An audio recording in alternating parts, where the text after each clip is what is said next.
Hello and welcome to Byju's IAS. Let's get started and look into the first article. The first article says too many IITs, unrealistic expectations. The Indian Institute of Technology is one of the educational engineering marvels when it comes to India. It is one of the top ranking institutions even at the global performance level, and when you speak about IITs, we have to go back and remember some of the great alumni of the Indian Institutes of Technology. We have Raghuram Rajan sir, we have Sundar Pichai from Google, we have Sachin Bansal and Binny Bansal, the founders of Flipkart.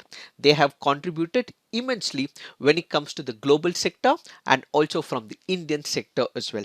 So what are we looking at? We will be focusing on the Indian Institute of Technology, the concerns voiced under this article and the UGC notification with respect to the IITs.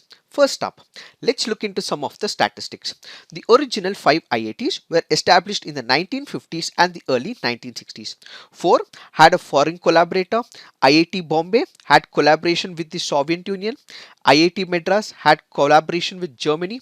IIT Kanpur with the United States of America, and IIT Delhi, the United Kingdom. So the syllabus and idea and how the syllabus has to be conducted in reference to the IIT back then was in direct collaboration with all these countries. Now what do we see?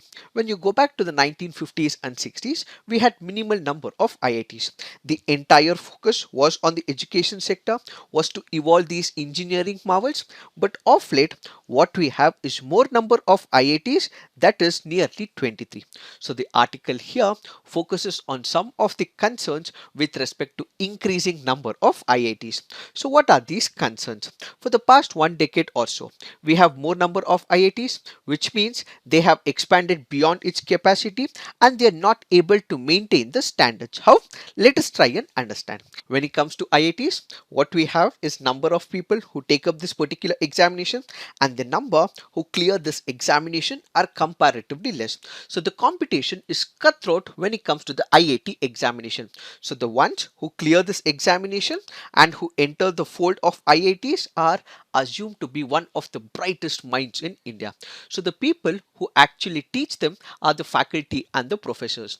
These people who are hired or recruited would also have PhDs from the foreign universities.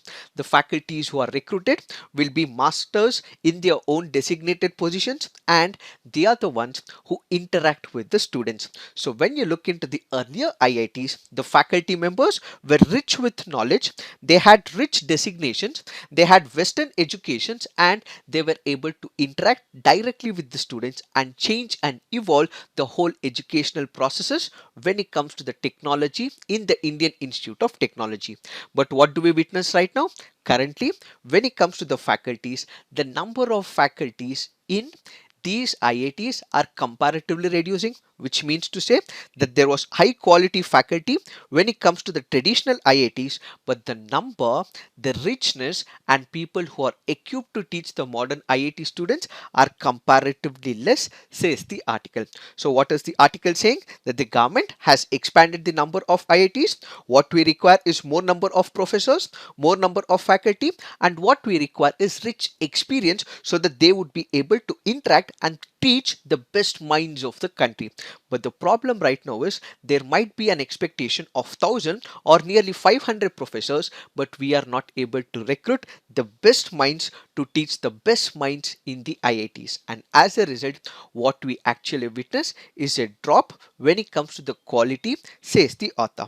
Apart from this, whenever we speak about college or whenever we speak about IITs, what we have to focus is that most of the IITs, let's say for example, IIT Delhi, IIT Bombay, IIT Kanpur, IIT Chennai or Madras, all these are located in the city hubs. But the new ones, let's say for example in Dharwad, or let's say for example in Mandi in Himachal Pradesh or Palakkad in Kerala, these are the places which are interior or remote compared to the urban centers. So the author in this particular case goes on to say, since it is not in the urban area, not in the center of a particular city, there might be resistance from the faculty who want to get engaged in that particular area. So what is the major problem? The major problem right now is we do not have the best minds to teach the best minds in the country. Apart from this, whenever you speak about IITs, whenever there is a new IIT that comes up, there is lack of correlation between the local needs and the IITs. What do we mean by it? Let's say, for example, we have the Indian Institute of Technology that is located in Dharwad, or let's say, for example, Mandi, or let's say, for example, Palakkad. Ideally, all the governments in and around that particular region will have to engage with the IITs, engage the community issues with the IITs so that they can come out with the solutions. They will also have to directly be linked to the industry as well, so that the updates that are happening at the industry level is directly correlated to what is happening in the educational levels, that which is associated with the Indian Institute of Technology. But what do we actually witness is that these have become an engineering enclaves, educational enclaves with no much practicality or the community associations when it comes to the Indian Institutes of Technology. As a result, the author goes on to say the quality of the new IITs is not able to meet to the original standards that which have been set up by the historically set IIT, says the author. The author further brings into the topic what is called as the recent update given by the University Grants Commission. The University Grants Commission has amended its regulation for the institutes of eminence. Which are these institutes of eminence? It can be the Indian Institute of Technology and the Indian Institute of Science as well. So what is this new notification all about? They have brought changes when it comes to the UGC Institution of Eminence deemed to be universities amendment regulations of 2021. According to this new regulation, new notification, these institutes of eminence will now be able to establish their campuses outside the country. As of now, we have the Indian Institutes of Technology in India, but what we will have is these institutes will be able to set up the Indian Institutes of Technologies elsewhere, so that they have a direct relationship with the foreign people as well. So that is what is the new regulation instituted by the University Grants Commission. Let's try and understand what are the features of this particular notification. According to the amended regulations, an institute of eminence would be permitted to start a maximum of 3 campus centers in 5 years, but not more than one in an academic year. And institutions that which is wanting to establish such a campus outside India will have to submit an application to the Ministry of Education containing its 10-year strategic vision plan and a 5-year rolling implementation plan. What is the strategic vision plan and rolling implementation plan? This is basically about how they want to implement this particular program. Let's say, for example, the plan for the academics, how they would want to recruit the faculty members, the student admission, the research and development, infrastructure development, finance and administration, how this entire process of running the IITs in another country has to be devised, and the same will have to be given to the Ministry of Education.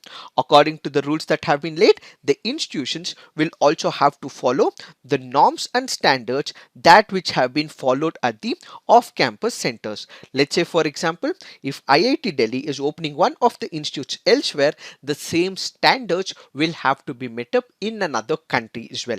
Similar admission criteria that which is present in the off-campus centers, like criteria, curriculum, examination system and evaluation system, will also have to be upheld by this institution. The institutions shall be allowed to start such a process when they get the approval of the Ministry of Education and they receive no objection certificate from the Ministry of External Affairs, and at the same time they also require the permission from the Ministry of Home Affairs as well. In case they get the permission, they would be in a position to start one of the campuses outside India.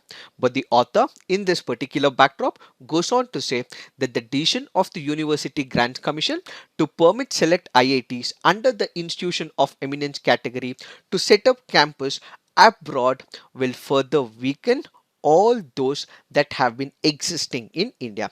Why does the author say so? That is because as of now we have issues when it comes to India.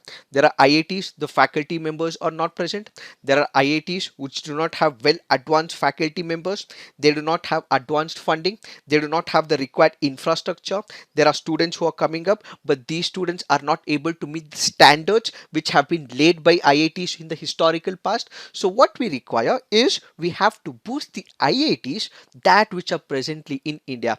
It is not about the numbers, but it is about the quality, it is about the change, it is about innovation, it is about research and development, says the author. In order to overcome this particular issue, the author says that we have to focus on consistency, quality, and focus should be about maintaining the quality and not about the quantity of the IITs, says the author. So, what should we do?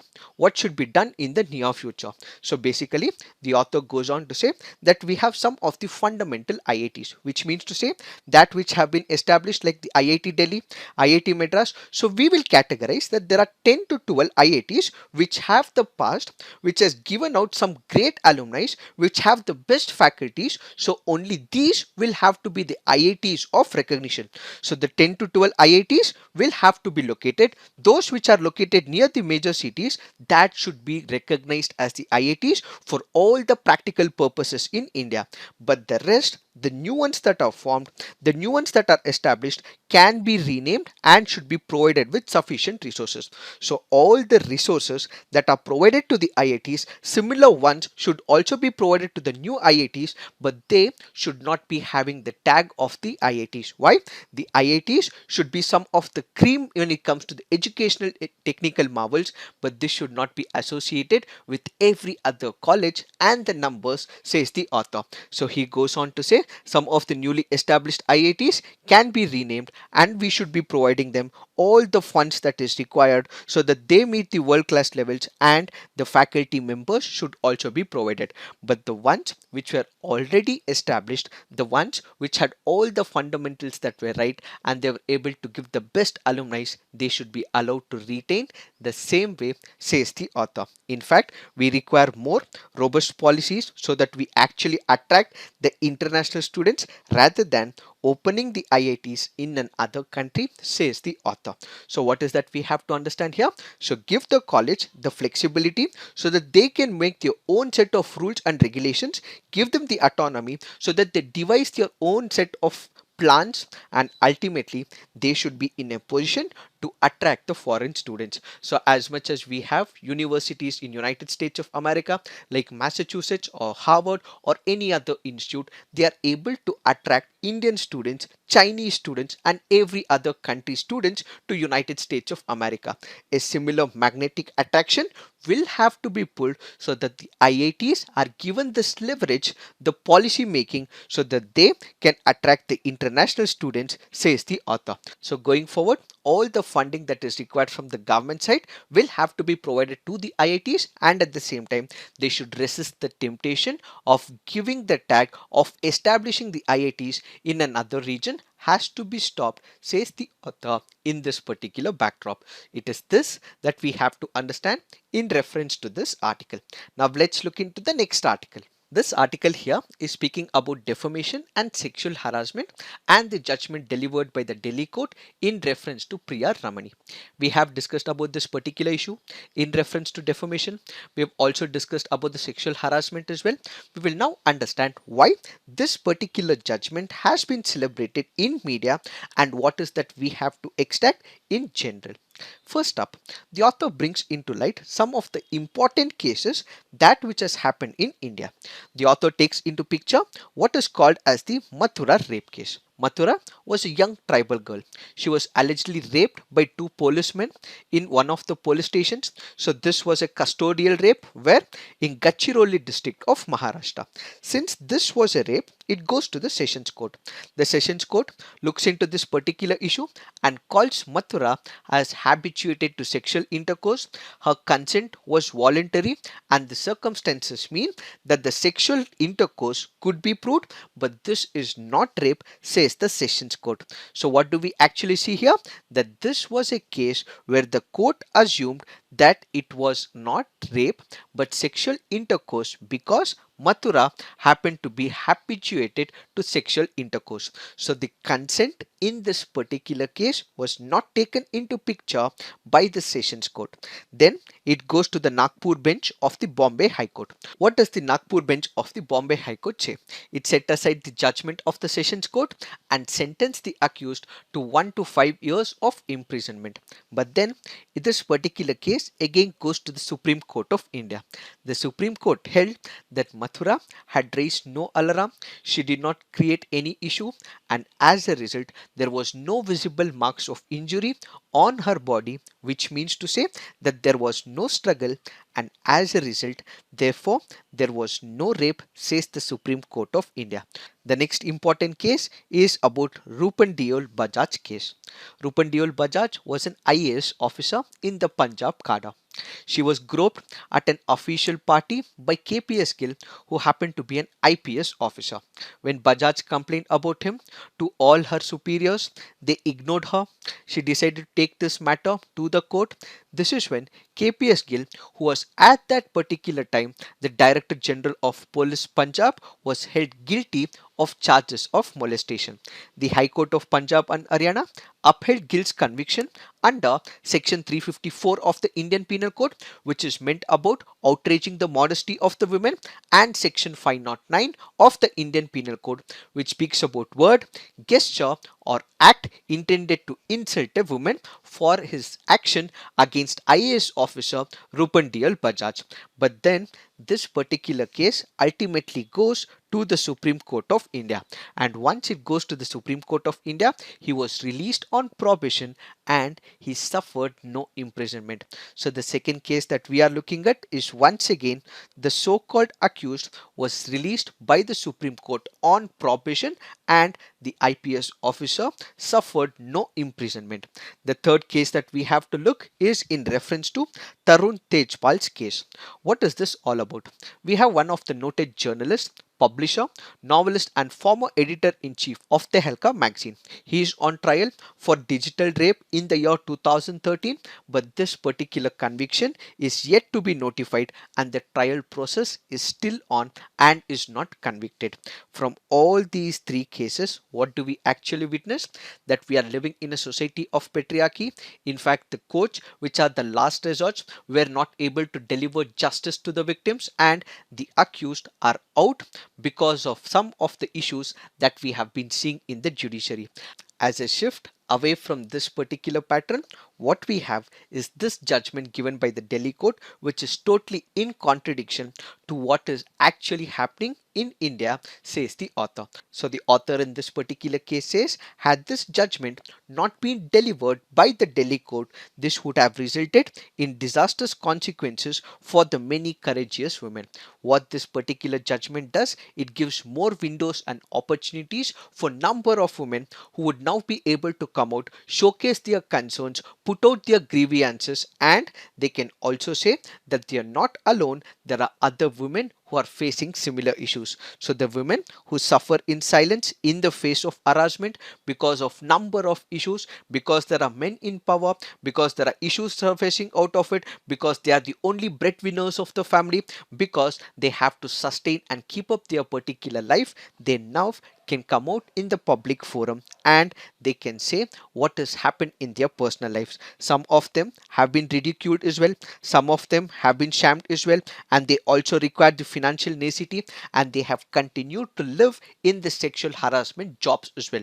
So what this particular judgment will throw upon is courageous aspects. The bold women would now be able to come out in public forum, able to voice in case there is any sexual harassment that they have been inflicted in the past. So what is the significance right now? So all these women who have been in silence for a number of years would now be able to open up all their issues, and ultimately justice would be served to these people. Apart from this, many more women will now be emboldened to resist harassment at the workplace and elsewhere as well, and at the same time this will also deter men of position to secure any sexual favors as well. So this is one of the important landmark judgments that will open new windows defining the image of India, which will be a long walk towards female sexual autonomy, says this article. It is this that we have to understand in reference to this article. Now let's look into the next article. This article here is speaking about the Uttarakhand crisis. We have discussed about this particular issue and we have had a detailed analysis in the past week about what this issue is all about. But what we have to focus in this particular case is one of the important recommendations as given by what is called as the Ravi Chopra Committee. Back in the year 2013, what we had is flash floods in the state of Uttarakhand, which killed nearly 6,000 people and it destroyed the hydropower projects and plunged the state of Uttarakhand into darkness, which is where the Supreme Court constituted one of the committees called as the Ravi Chopra Committee, who was the founder and director of People Science Institute in Dehradun. According to this particular committee report, it said that all those areas where we have the paraglacial zones, which means the regions that are higher than 2000 meters from the sea level, and all those regions to the north of the main central thrust. What is this main central thrust? This is a geological fault where we have the Indian plate which is pushed under the Eurasian plate. So what is happening? We have the Indian plate which is hitting the Eurasian plate, and that is where we have the main central thrust. So all those regions to the north of this main central thrust, we should be declared as what is called as the disaster prone areas. The committee recommended that hydroelectric projects not to be built in all these places where we have the paraglacial zones and to the north of the main central thrust, and these recommendations were accepted by the Union Environmental Ministry and also was placed before the Supreme Court as well. The apex court recommended that 24 proposed projects had to be stayed, but no decisions were made on the ongoing projects on the Tapovan Vishnugad and on the Rishi Ganga, says this article. So the committee had also recommended installing of the flood warning system, which was again not taken up by the Supreme Court or by the executive in this particular case. So the author goes on to say that this particular report has given certain recommendations. These recommendations are very important from the developmental point of view, but unfortunately this is only on the paper, but when it comes to the implementation, practicing and following and implementing it, it is just on paper and not in reality, says the author in this particular case. But for the rest of the analysis, do look into our last week's CNA. Now let's look into the next article. This article says Indian IT workers to benefit from US immigration bill. We have the Biden administration which is planning to introduce what is called as the immigration bill in the Congress. What will this bill do? This will eliminate the per country cap for all the employment based green cards, which means to say as of now we have a particular setup or a guideline in United States of America. For every country there are benchmarks. Let's say hypothetical numbers. For India, the number of green cards that would be given, let's say for a year it will be 50,000, or for Mexico let's assume it is 20,000, or for example let's say if it is from China it is about 10,000. So there is a particular benchmark that is laid for every country. This benchmark will be removed according to the immigration bill that has been proposed by the Biden administration. So this will also pay a pathway to citizenship to 11 million undocumented workers. It will eliminate per country quota for the employment, and all those people will be provided with more economic and employment opportunities. If this particular bill is passed in both the houses, one is the House of the Representatives, which happens to be the lower house, the other is the Senate, which happens to be the upper house when it comes to the United States of America, and if it is signed by the President of United States of America, more people will be provided opportunities of employment, says this article. And Indian IT professionals will be waiting for this, as many of the Indian IT professionals have not been granted green cards in the past. So this will be a significant factor for the Indian IT professionals, says this article. We will take up this article once we have this particular legislation passed by both the houses of the parliament and it comes into implementation. Now let's look into the mains practice questions. University Grants Commission has amended its regulations allowing institutes of eminence in India such as the IIT and IISc to set up campuses abroad. Do you think it is a good initiative? Critically examine. Second question, the verdict in favor of Priya Ramani will embolden women survivors of sexual harassment at workplaces to speak up, analyze. So please write all your answers on the comment section. peer review, do give positive feedback to your friends' answers, encourage them to write more. So this is it for today. Thank you for watching.